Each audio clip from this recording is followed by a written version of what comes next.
Mr. Farage, welcome. Thank you. I'm very, very sorry I'm late. I really am. It's all Eurostar's fault, not mine, I promise you. We knew he'd get in with a few quick ones. Now, you're certainly the most interesting politician at the moment. Now, that's not an opportunity to criticise the alternatives. But Ukip, for the foreigners here, Ukip has done phenomenally well in the recent European and local elections. They've practically doubled the number of MEPs they've got in Brussels to 24. And they had, for the first time in over 100 years, the biggest vote in the local elections of any party, beating both Tory and Labour for the first time, as I said, since 1906, I think. That's right. So let's just start with the European Parliament. When there were 13 of you, the policy was hands off, don't get involved, criticise, maybe constructively. You're now A, a much bigger party, and B, there are a lot of other non-aligned parties.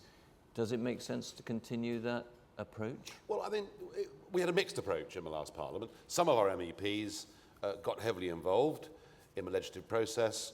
Many didn't. I was one that didn't. Why? Well, I was an MEP, but I was also leading a national political party as well. So, you know, it's rather like comparing my position to the leader of a party in Westminster. You know, Nick Clegg's voting record in Westminster is far lower than my voting record in Strasbourg. You're quite right, we've now got 24 MEPs. Our ultimate goal is to have 0 MEPs because we don't actually want Britain to be members of political union in Brussels. So what will our strategy be? We will attend.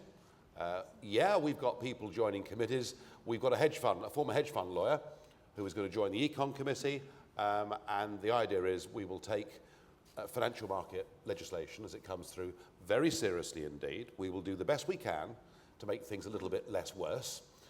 But we're not going to delude ourselves into thinking, whether it's for this sector, whether it's for agriculture or fisheries, that we can fundamentally change the direction of the project. We can't. But what we can do as MEPs is to try and put down or support some sensible amendments. Okay, we'll come back to financial regulation because that's very important for everyone here. But it sounds as if there's going to be a degree of cooperation and a degree of taking an approach of reform from within. Well, you can't reform it, as Mr. Cameron's finding out.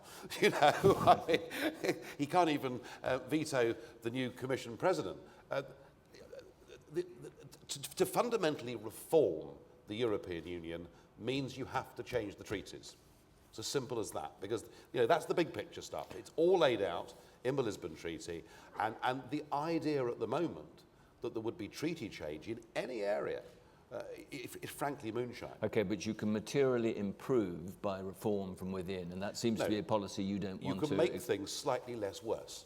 You know, we cannot stop a new directive coming in that affects the hedge fund industry, that affects any other business in this country. We can't stop that directive coming in because, and what everybody needs to understand if they don't, is the people within the European lawmaking system who have the sole right to propose legislation are the unelected bureaucracy in the European Commission. So Parliament cannot stop the Commission proposing any new law. What the European Parliament can do is it can act like the House of Lords, it can amend, and it can delay.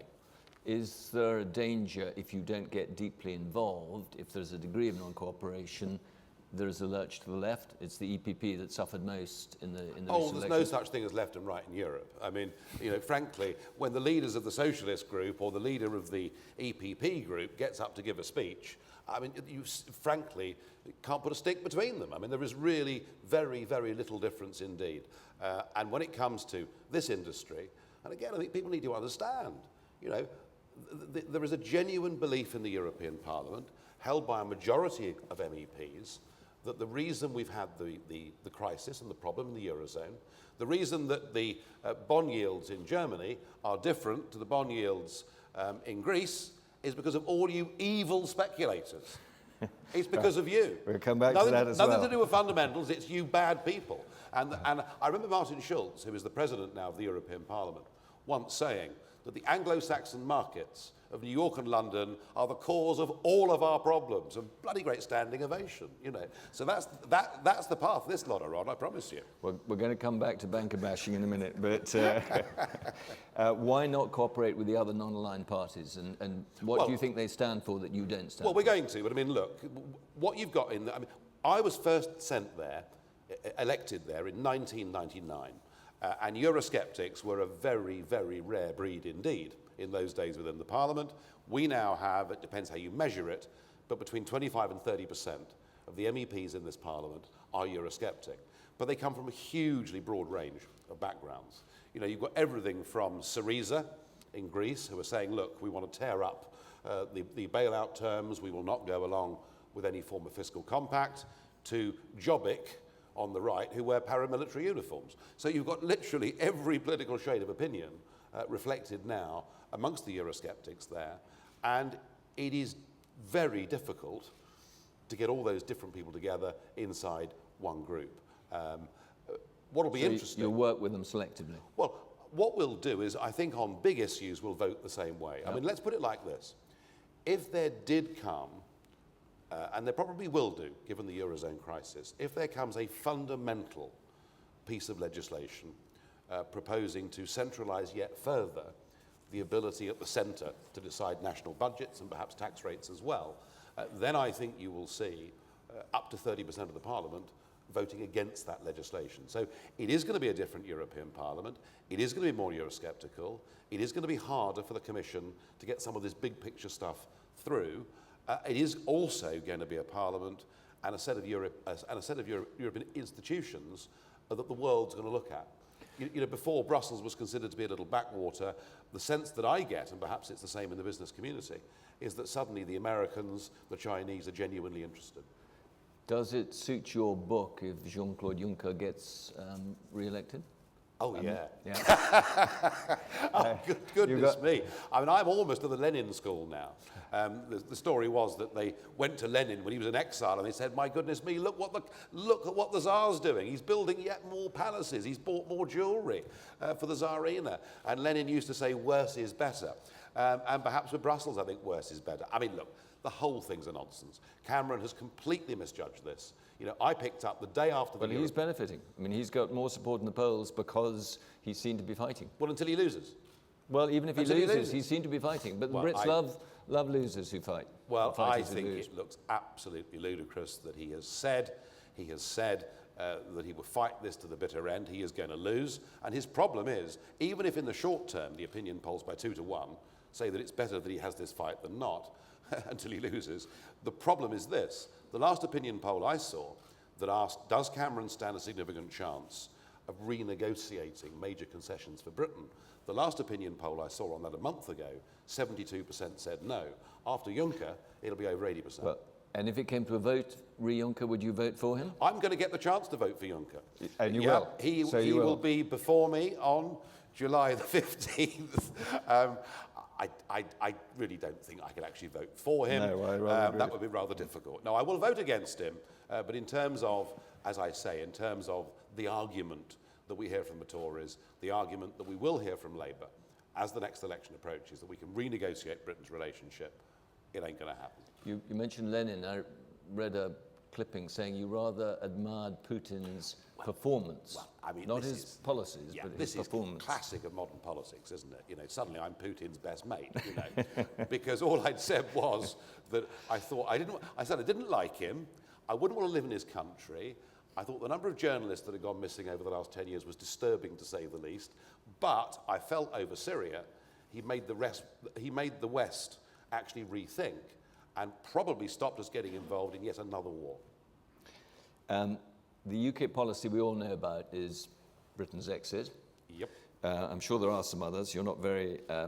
something like a quarter of the people in this room are foreign nationals. 30% of them probably employed by foreign companies. Britain's exit and its impact on the City of London, particularly on the debt markets, foreign exchange markets. And I remind you all, Mr. Farage was a metals broker, trader. London Metal Exchange. LME. Yeah, plus for 20 years. For various foreign companies. I worked for all sorts of foreign companies, and I spent 20 years on the LME, working up until lunchtime, every single day. But the danger is the good people of Frankfurt, the burghers of Frankfurt, are going to welcome Britain's exit. It's a winner for them. I don't want London. I don't want the city to be a European centre. That's absolute nonsense. I want it to be a global centre. But you can only be a global centre if you're also the dominant centre in Europe. Well, we are the dominant centre in Europe. Yeah, we are at the moment, but we may well not be. I remember all the big noises, all the big cheeses, even the Lord Mayor of the City of London, Lord Levine. I remember all the big voices saying, if Britain didn't join the euro, the city would disappear to Frankfurt overnight. And of course, simply hasn't happened. I think whether we talk about the city or indeed whether we talk about investment in car manufacture, I want this country to be a magnet of foreign and direct investment. And I think there is a very powerful argument that says that if post-EU, in financial markets for argument's sake, we come up with a regulatory framework which is cheaper, more competitive, but retains the confidence of the customers, we can actually make London a more competitive marketplace for foreign banks from all over the world. But you're not going to get Europe, the EU, let alone the Eurozone, to allow you to continue to build London as a financial centre at their expense. They're going to do their damnedest, and that may mean legislation against UK-based banks or UK-based financial.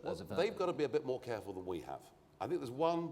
The really big picture with this is there is now a big divergence going on between the Eurozone and the United Kingdom. Quite a significant divergence. That trend has been there for a couple of years. That trend is now accelerating. So much so that, and this is worth hoisting on board, the United Kingdom is now the Eurozone's biggest export market in the world. They sell us more goods and services than they sell to America, than they sell to China, than they sell to Japan.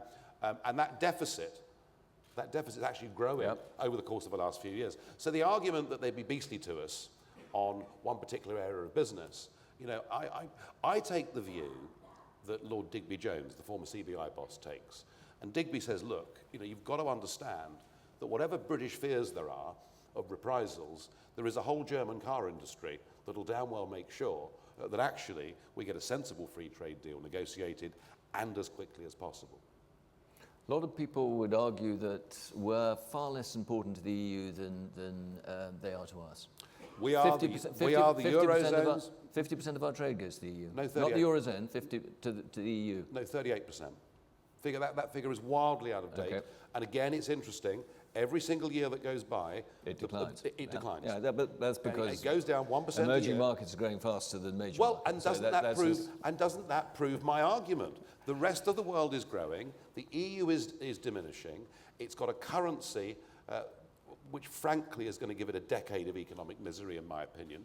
And we find ourselves not only having the world's financial centre in London and being arguably the 5th or 6th biggest trading nation on earth, but we find ourselves in a global economy unable, incapable, banned from making our own trade relationships with any other part of the world. And we're told, oh, no.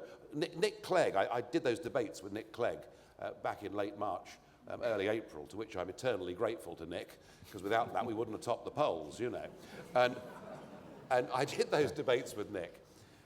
And Nick said, we haven't got the clout on the world stage to negotiate trade on our own. And I turned to Nick and said, the trouble with you, mate, is you just don't think we're good enough, do you? And that's the point. They don't think we're good enough. Switzerland, which has its own seat at the World Trade Organization, which we don't have, and humiliatingly, last year there was a WTO meeting going on last year when Britain was asked to leave the room. Guatemala could stay, but Britain had to leave the room. Okay, but Switzerland's a good... And let me finish, I'll just quickly on this. Switzerland has more global free trade agreements than the United Kingdom has, and Iceland, with a population of 1/3 has got an FTA with China. Okay, Switzerland's a good example on financial services. I mean, Swiss banks are at a disadvantage within Europe. British banks, Barclays, government-owned banks would be at the same disadvantage if we had the same status as Switzerland. There has been a degree of bullying that has gone on against Switzerland, and it's been relatively easy for the EU to do that because the Swiss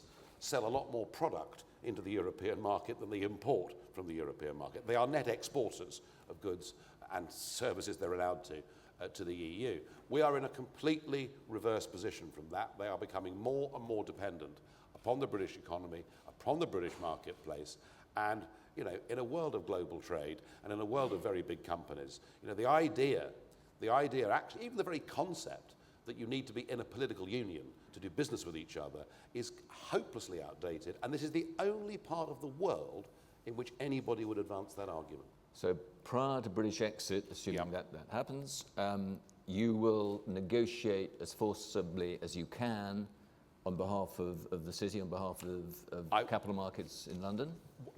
What I've got is, I've got a guy who, as I said earlier, spent 15 years in the hedge fund industry. He is assisted by somebody who was in fact my compliance officer 20 years ago. Just shows he must have a sense of humour, doesn't it? And he, after that, worked all over the world, Cayman Islands, all sorts of offshore jurisdictions, and again, comes at the financial services industry from a compliance and legal background. We will take a leading role on the Econ Committee, possibly even becoming coordinators on that committee. I now have the manpower to do some of the things that I couldn't do before. We will take that very, very seriously, and we will do it, above all, because we want to report back to the UK-based housed industry exactly what is going on, exactly what is coming down the line, and it is incumbent upon us, and this is the big step forward we need to make. It is incumbent upon us at the next general election to say to this industry, as we do to other industries, not let's just stick two fingers up to this wretched lot of people, which nothing wrong with that, but to actually say to this industry, look, freed from the constraints of EU, this is what we could do with the financial services industry in terms of regulatory reform. Okay, so after British exit, what would the policies be? I mean, do you share Vickers's view, split the investment banks? Would you rescue RBS? I have to say that I do share some of those views personally. I do worry, and I do think that this industry, in the eyes of the great British public, at the moment is even less popular than politicians and estate agents. So it's quite a serious situation the banking industry finds itself in. Something has to be presented to the public to make people understand that actually this is Britain's biggest industry. It provides a vast number of jobs. It brings in a huge amount of income. It pays about a fifth nearly of all tax revenues. We haven't decided as a party finally what that policy will be. What I'm saying here today is we have to do that at the next general election, and we will do so. You're on the record saying you wouldn't rescue the Greases of the world, but would you rescue an RBS if it happened again? Well, I mean, the whole point about capitalism, if you believe in free markets, is actually that those markets need a degree of control, and to have ever allowed anybody to become so big that they couldn't go bust actually is wrong. So, I would much rather have a world in which it's tough luck, yes, absolutely.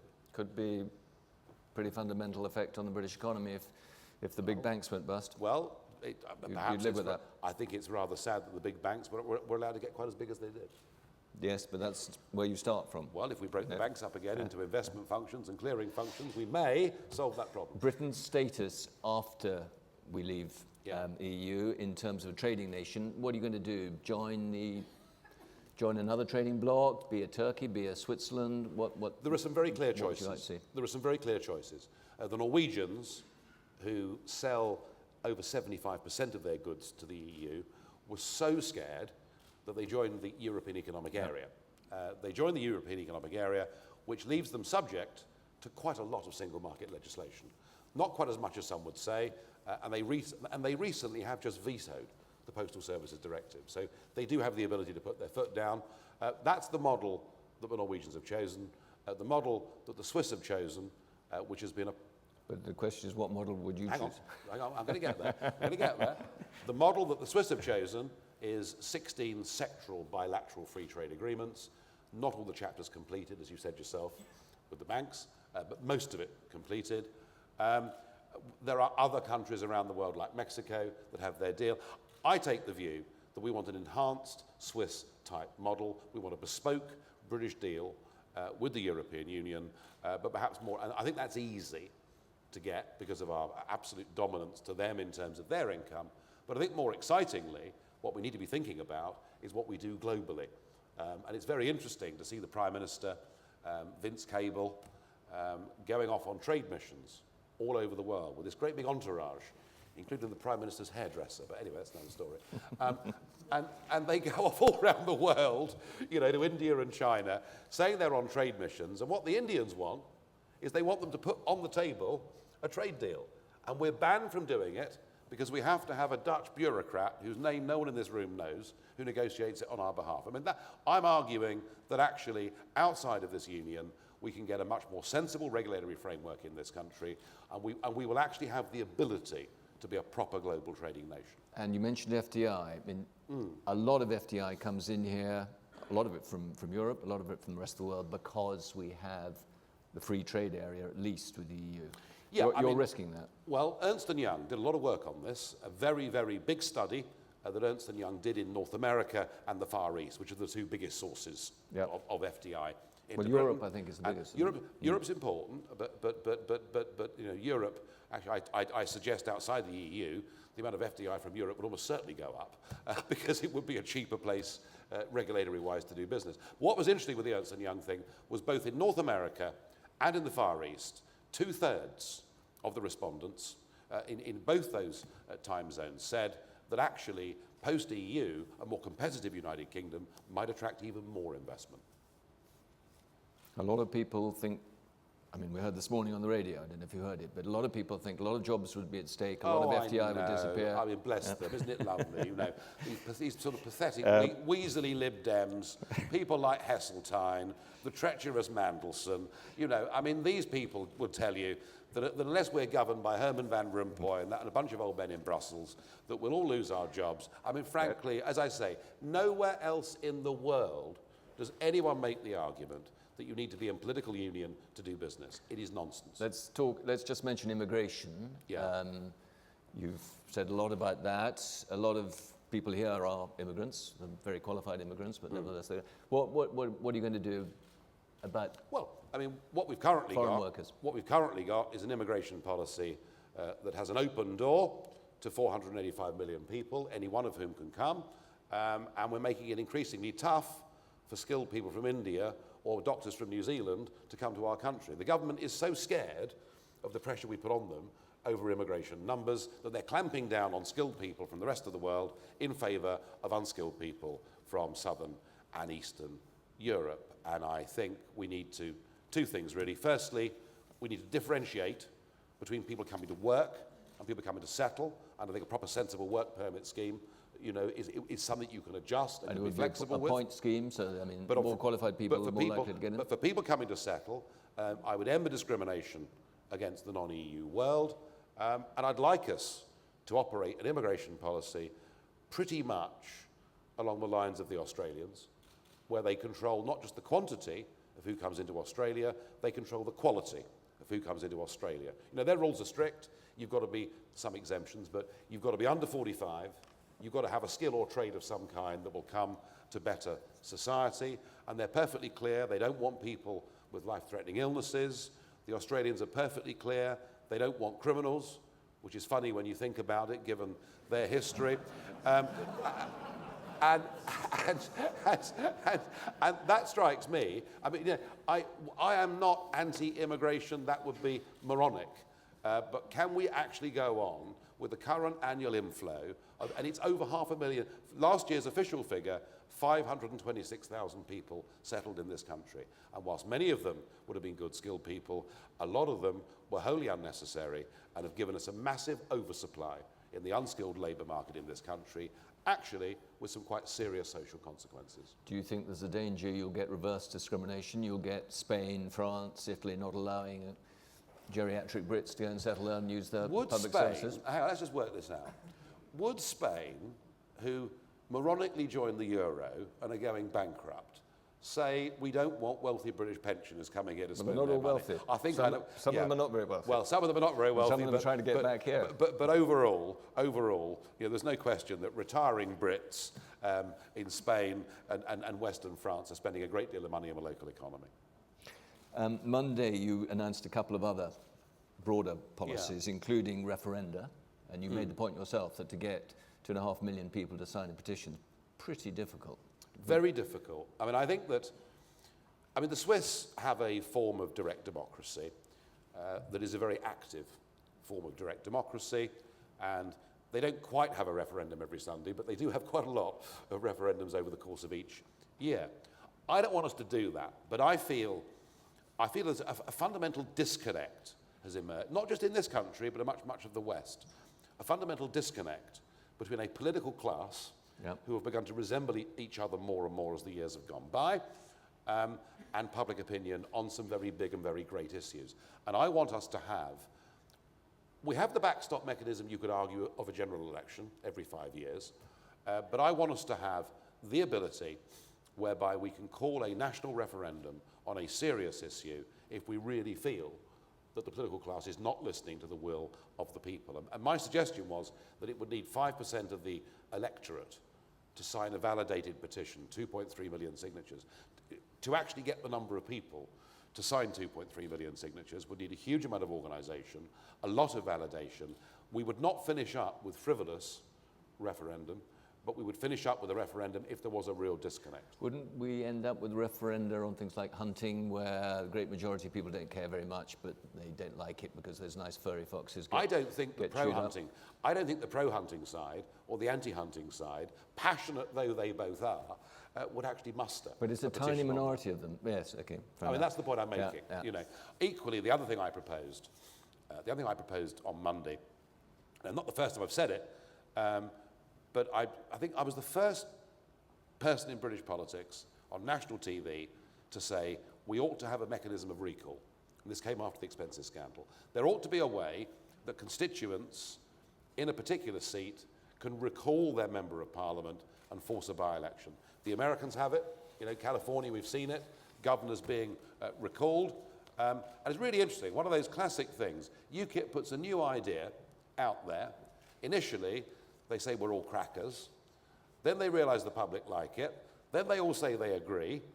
Then they promise in the coalition agreement they'll introduce it. And they haven't done it. So I think the idea that we should have... I mean, there is one, and I won't mention him because I don't want to get sued. I'm getting a bit bored with that. But there is one current MP in Parliament who, it seems to me, has managed to avoid some quite serious legal proceedings on the grounds of mental incapacity. But he still sits as a member of Parliament, and last week, despite this mental incapacity, wrote a fierce letter to his local newspaper. Now, I think if we had the ability to recall politicians, and again, not set at a frivolous limit, there need to be a real disconnect, something wrong, then we could be forcing a by-election in that constituency. And I think if we do some of these things, we'll make voters feel more involved. You know, the reason that UKIP has managed to do what it's done, it's partly about policy, but it's actually partly about a fact that a lot of people feel, as I feel, that frankly there's almost no difference between the other two or 2.5 parties, it depends how you view it, and that on a whole raft of issues, they basically agree with each other on everything. So something's gone wrong, we've lost trust in the way in which we're governed. The deference that we all used to have for the people that ran the country is under serious threat. And I think one or two of these ideas that I'm putting forward would actually engage people and give them hope that if things went wrong, they can make a change. Coming back to the city, you clearly like the city's earnings, you want to protect those, Yep. but the city as an entity, the people in the city, banking industry, are you a bank basher? I mean, do you think the banks are too big? You want to split them up? Well, I think there's an argument for that, and as I say, we will come up with a policy on that for the general election, which some in this room will like and some won't. Financial services, and everyone talks about the city, but actually, Financial services, the back offices are in Cardiff, and they're in Birmingham, and they're in Harrogate, and they're all over the country. And so I always make that point. You know, it isn't just about people in the city and Canary Wharf and St James's. It is actually a far bigger, broader industry across the country. Yeah, of course I'm pro-city in the sense that, my father was a stockbroker, my grandfather was a stockbroker, my sons work in the business, so our whole family have worked in the industry, but it is Britain's biggest industry, and that's an argument that needs to be put. And George Osborne keeps talking about rebalancing British industry, but you don't rebalance British industry by allowing your biggest industry to come under constant attack. And my biggest criticism of Osborne and this government is that in November 2010, in the lifetime of this coalition government, They voted in the European Parliament to transfer ultimate regulatory control to the charming Monsieur Barnier and 3 new European regulatory authorities. And what we will argue for, very strongly, is that we should be, and yes, of course, there are international agreements, and there's the OECD, and there are lots of things to think about, but actually, we should be in control of Britain's biggest industry, not Brussels. And do you think a pound of GNP earned in financial services is worth less or more than a pound in manufacturing? Pound's a pound. Pound's a pound. I mean, it's as simple as that, isn't it? Of course. Even though the pound in manufacturing may employ more people. It may employ more people. Look, I'm pro-manufacturing. I want to help manufacturing. I want to stop this ridiculous wind turbine project, which isn't just damned ugly, but is giving British industry very expensive electricity. I was quite shocked to find out that, on average, 40% of the overhead of a manufacturing company is its energy bill. And at the very same time, when India and China have gone for coal on a scale that we can't even get our brains around, and the Americans have gone for shale gas, and now have gas prices and electricity prices that are about 40% of what ours are, we've gone for wind, which doesn't work and gives us expensive electricity. So I'm all for helping manufacturing industry, as I say, by giving it cheaper power. And free markets, bankers should have any bonus they can negotiate? Well, if we're going to regulate bankers' bonuses, we really, particularly after what's happened in Brazil, ought to be looking at Wayne Rooney's salary, oughtn't we? I mean, So don't manage.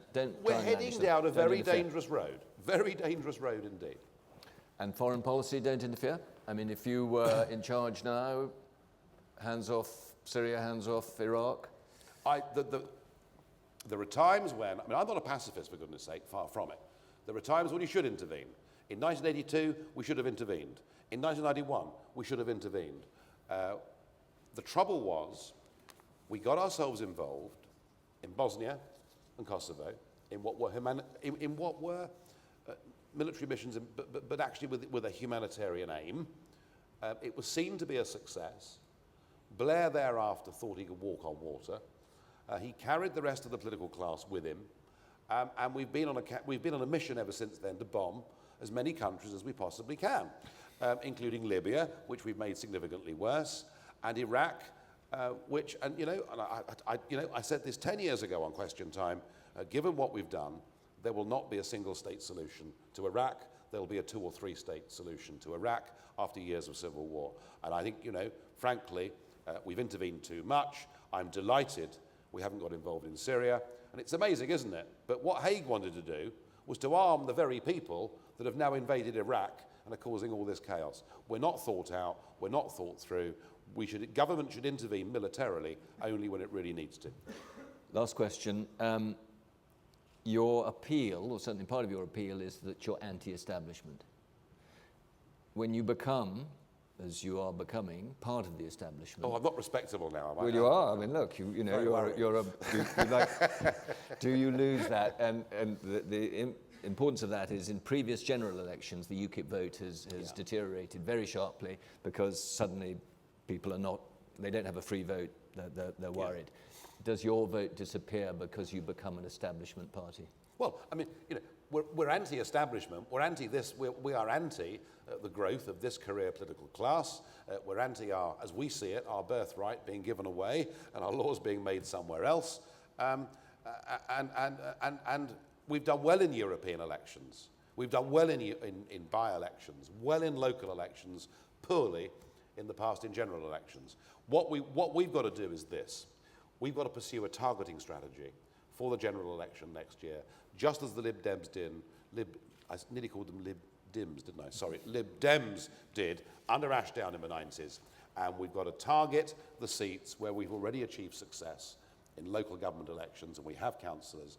And the aim is, it's quite simple, the aim is to get enough members into the House of Commons next year that we may find ourselves in the same position that Clegg was in 2010, and holding the balance of power. And then British politics would become really, really interesting.